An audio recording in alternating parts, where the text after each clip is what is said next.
In chapter 597 of One Piece titled 3D 2Y, Dark King Rayleigh says the color of the Supreme King is not something you can train to get stronger directly. It's the embodiment of a user's spirit. So in order for a user's Conqueror's Haki to get stronger, the user must also directly grow stronger. Keep this in mind.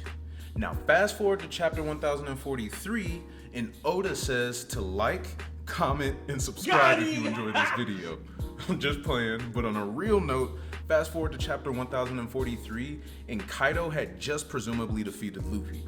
The big blue guy flew down into Onigashima just to give all of his ops a chance to surrender. At that point, fear swept over Kid, Law, Chopper, Tama, and virtually everybody in Onigashima except for one person. Can you guess who that person is? You probably already assumed it based off of my thumbnail, but it is none other than the cat burglar Nami. Now, Nami hears Kaido's claims of Luffy's death, and with determination in her eyes calls Kaido an overgrown snake that's a liar. It's funny to think that just earlier, bro, Nami was running away from Ulti and Big Mom, and now she is standing in the face of the strongest creature on Earth, calling him a bold-faced liar. It's at this moment, bro, that you gotta reflect back to chapter 597 and think back to Rayleigh's words. Conqueror's Haki is an embodiment of a user's spirit. And it's at this very exact moment when Nami stood up to Kaido that I truly believe that she had more spiritual growth than most people had throughout the whole of the Wano arc. Even Kaido was surprised when Nami spoke up. Kaido looked down at Nami and in shock said, "At least one of you has some moxie left." And it's interesting that even Kaido acknowledges that Nami is the only one who still had a fighting spirit. She was the one whose spiritual embodiment Kaido, a master Haki user, could still feel. Kaido thought everyone would cease fire when he said Luffy was defeated, but Nami stood up to Kaido. Let me say that again, bro. Nami stood up to Kaido. And just before that, she had stood up to Ulti to defend Tama. Now, all of that seems like so long ago with Wano arc officially ending, but with this arc ending, we obviously have to leave Wano country. Luffy being Luffy had to compete with Law and Kid leaving the country, so all three of them steered their boats off the edge of a cliff in Wano trying to leave first. When this happened, Nami was pissed. So she beat Luffy up, threw him in a cage, and then started berating him. While she's berating him, Jinbei comes over because this is his first time seeing the crew interact with each other and he thinks it's hilarious, but he's like, "Hey, like there ain't no need to be so hard on Luffy, bro." And Nami turns around immediately and says, "Nah, you don't get it. We gotta keep Luffy on a tight leash."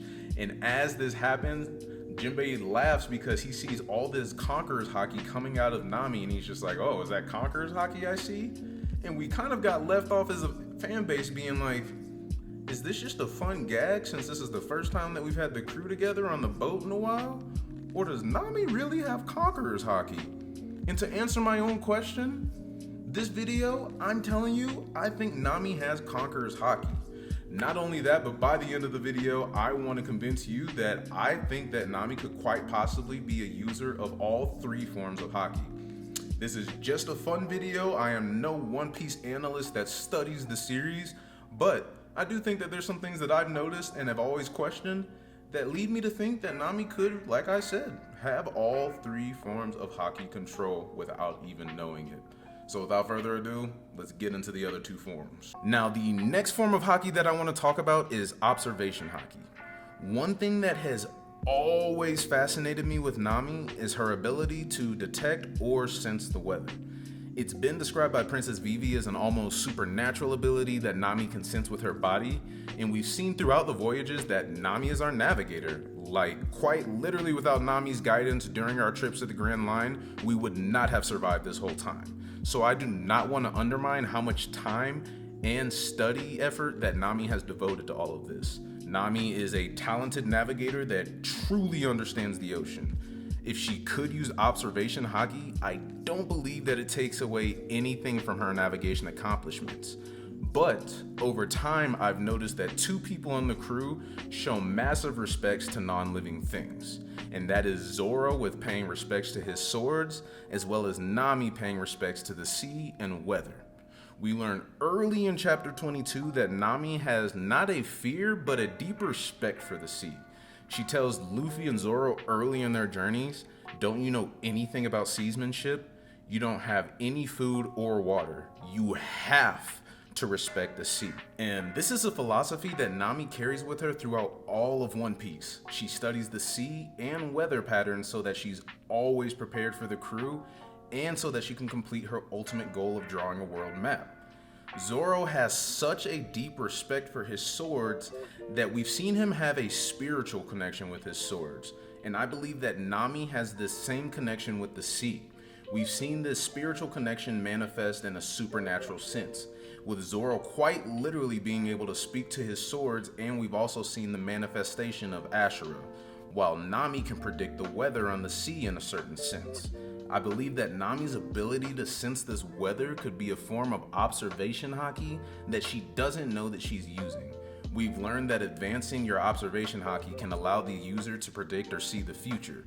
So what if Nami's observation haki allows her to predict the weather's future?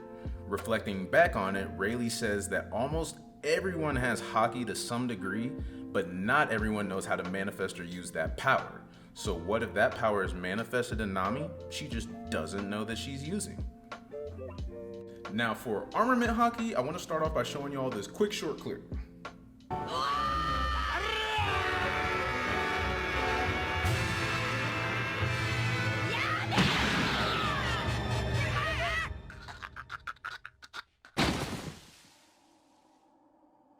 Now, whenever you watch that clip, did you notice anything? One thing that has also never made sense to me about Nami is why, since the beginning of this series, Nami's physical attacks have always hurt Luffy. We learn very early on in the East Blue that Luffy is our rubber pirate who physical attacks are virtually neutralized against because he has a rubber body. But no matter what, Nami's attacks have always hurt Luffy anytime that Luffy tries up his antics. We've seen it time and time again.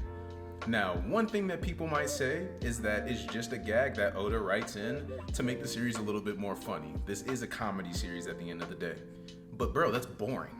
Now, another explanation for this is we learned much later that Rayleigh told us that one way to combat devil fruits is by using armament haki.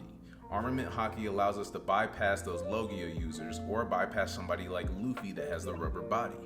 What if the whole time Nami has been using armament haki when she hits Luffy and just doesn't even know it, bro? These are my arguments for Nami being able to control the three forms of haki. At the end of the day, One Piece is a wacky and funny series. Oda is literally throwing hints in our face all the time.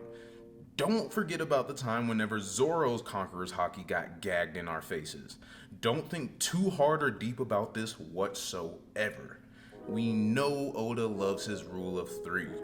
3 admirals, 3 forms of haki, the 3 great powers, the 3 brothers of Ace, Sabo, and Luffy.